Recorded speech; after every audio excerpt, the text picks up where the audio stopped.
ഇതെന്ത് മരണമാണല്ലാ,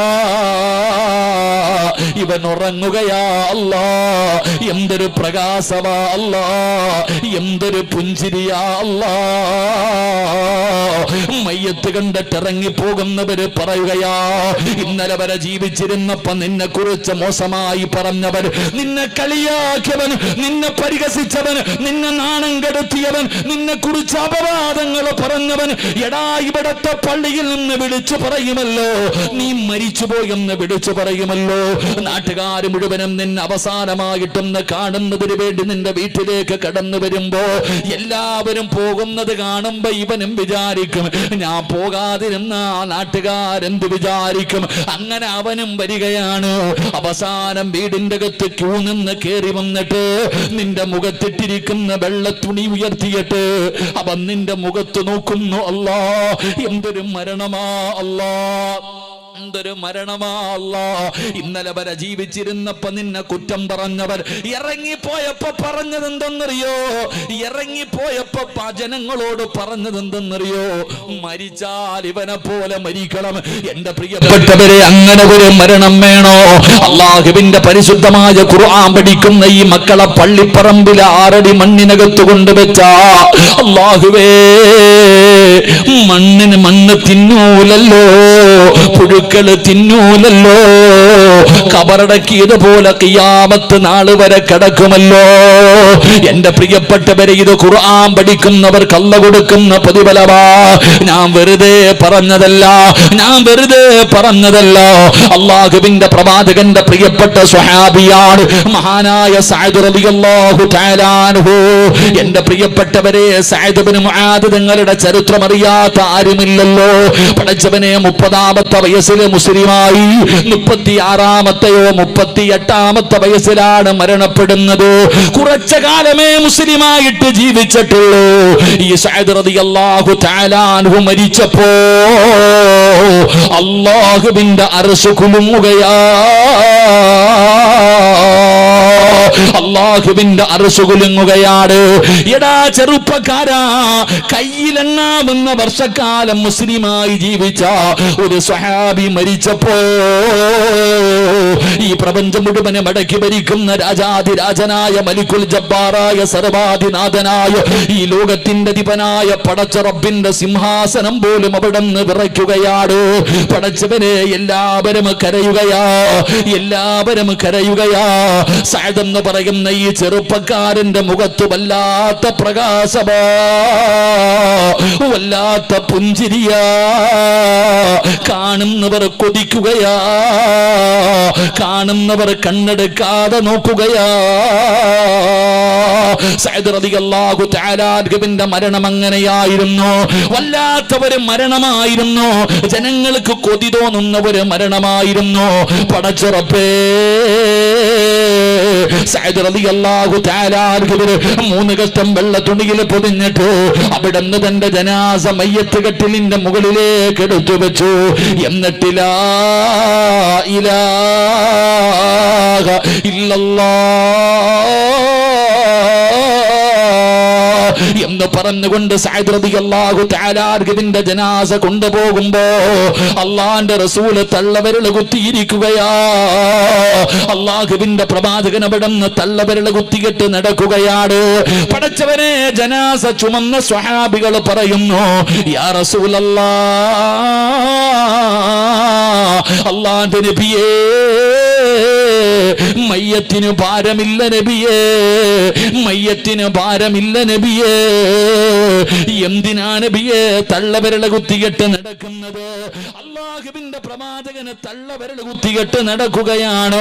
കാരണം എന്തെന്ന് ചോദിച്ചപ്പോ അല്ലാഹുവിന്റെ റസൂൽ പറഞ്ഞു, സ്വഹാബാ, എനിക്ക് സ്ഥലമില്ല സഹാബാ, കാലുകുത്താൻ എനിക്ക് സ്ഥലമില്ല.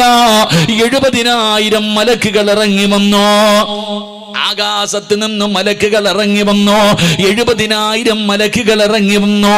തിരക്ക് കാരണം എനിക്ക് സ്ഥലം കിട്ടുന്നില്ല. ജനാസ ചുമന്നു കൊണ്ടുപോകാൻ അല്ലാഹുവേ, മയ്യത്തിന് ഭാരമില്ലാത്തതിന്റെ കാരണം എന്തെന്നറിയുമോ? ചുമന്നത് മലക്കുകളാണ് സഹാബ. ആ സ്വഹാബികളുടെ ജനാസ ചുമന്നത് മലക്കുകളാണ്.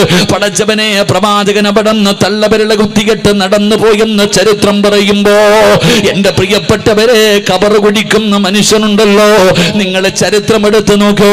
സഅദ് റളിയല്ലാഹു തആല അൻഹുവിനെ കബറടക്കുന്നതിന് വേണ്ടി കബർ കുടിക്കുമ്പോ മണ്ണിന് പോലും സുഗന്ധമാ, മണ്ണിന് പോലെ സുഗന്ധമാ. അല്ലാഹുവേ, കബർ കുഴിക്കുന്ന മനുഷ്യനുണ്ടല്ലോ, കബറിന്റെ പണിയൊക്കെ പൂർത്തിയായി, അവസാനം മണ്ണ് തുടയ്ക്കുകയാണ്. കബറിന്റെ ഏറ്റവും അടിത്തട്ടിൽ നിന്ന് മണ്ണ് തുടയ്ക്കുകയാ. സുഗന്ധം കേട്ടപ്പോ, സുഗന്ധമടിക്കുന്നത് ശ്വസിച്ചപ്പോ, ആരും കാണാതെ ഒരു പിടി മണ്ണ് വാരി തന്റെ മടിയിൽ വെക്കുകയാ. അല്ലാഹുവേ, കബറടക്കി എല്ലാവരും പിരിഞ്ഞുപോയി. ഈ കബർ കുടിച്ച മനുഷ്യൻ തന്റെ വീട്ടിലേക്ക് ചെല്ലുമ്പോ, സഅദ് റളിയല്ലാഹു തആല അൻഹുവിന്റെ കബർ കുടിക്കുമ്പോ, കബറിനകത്ത് നിന്ന് വാരിയ മണ്ണുണ്ടല്ലോ, വീടിനകത്ത് മുഴുവനും സുഗന്ധമാ, വീടിനകത്ത് മുഴുവനും സുഗന്ധമാ. അല്ലാഹുവേ, അതാ ചരിത്രം പറയുന്നു. അങ്ങനെ ദിവസങ്ങൾ കഴിഞ്ഞു. സഅദ് ഇബ്നു മുആദ് റളിയല്ലാഹു തആല അൻഹു ഈ കബറുമടി, ആ കബർ കുടിച്ച മനുഷ്യൻ അവിടുന്ന് സ്വപ്നം കാണുകയാ. അവിടുന്ന് കബർ കുടിച്ച മനുഷ്യൻ അവിടുന്ന് സ്വപ്നം കാണുകയാ. അവിടുന്ന് ചോദിച്ചു, സഅദേ,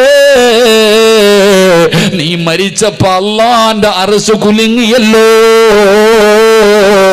നീ എല്ലാവരും കരയുന്ന ദിവസം ചിരിച്ചല്ലോ, നിന്റെ മുഖത്ത് വല്ലാത്ത പ്രകാശമായിരുന്നല്ലോ സഅദേ,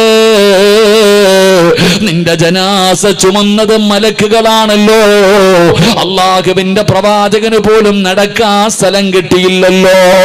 അവിടെന്ന് പോയിക്കുന്നു സഅദേ, കബറിലെ മണ്ണിന് പോലെ സുഗന്ധമാ, കബറിലെ മണ്ണിന് പോലെ സുഗന്ധമാ. എന്ത് നന്മ ചെയ്തതിന്റെ പേരിലാണ് ഈ പ്രതിഫലം നേടിയത്? എങ്ങനെയാണ്, എന്ത് ചെയ്തിട്ടാ സഅദ് ഈ പ്രതിഫലം നീ നേടിയത്? മഹാനായ സഅദ് റളിയല്ലാഹു തആല അൻഹു ആ കബർ കുടിച്ച മനുഷ്യനോട് പറഞ്ഞു കൊടുത്തത് എന്തെന്നറിയോ? ഞാൻ പിടിച്ച സുന്നത്ത് നോമ്പിന്റെയും ഞാൻ ഓതിയ അല്ലാഹുവിന്റെ വിശുദ്ധ ഖുർആൻ ഓതിയതിന് റബ്ബെനിക്ക് തന്നതാ. ഈ പ്രതിഫലം കിട്ടാനുള്ള കാരണം എന്തെന്നറിയുമോ? അല്ലാഹുവിന്റെ വിശുദ്ധമായ ഖുർആൻ പാരായണം ചെയ്തതിന് എനിക്ക് റബ്ബ് തന്ന പ്രതിഫലമാ. അതുകൊണ്ട് ഈ സദസ്സിൽ ഒരുമിച്ച് കൂടിയവരോട് പറയുകയാ, വാപ്പാ വെറുതെയാകില്ല. അല്ലാഹുവിന്റെ പരിശുദ്ധമായ ഖുർആനിലെ ഈ ആയത്ത് നിങ്ങൾ ഓതിയാ ഒരു നഷ്ടവുമില്ല, ലാഭമല്ലാതെ ഒരു നഷ്ടവുമില്ല. അല്ലാഹുവിന്റെ പ്രവാചകൻ അവിടെന്ന് പറഞ്ഞല്ലോ, സൂറത്തു തകാസുറൂദ്, സൂറത്തു തകാസുറൂദ്. പെങ്ങളെ, കരമോളെ, സീരിയൽ കണ്ടിട്ട് കരഞ്ഞാ നീ നരകത്തിലാ.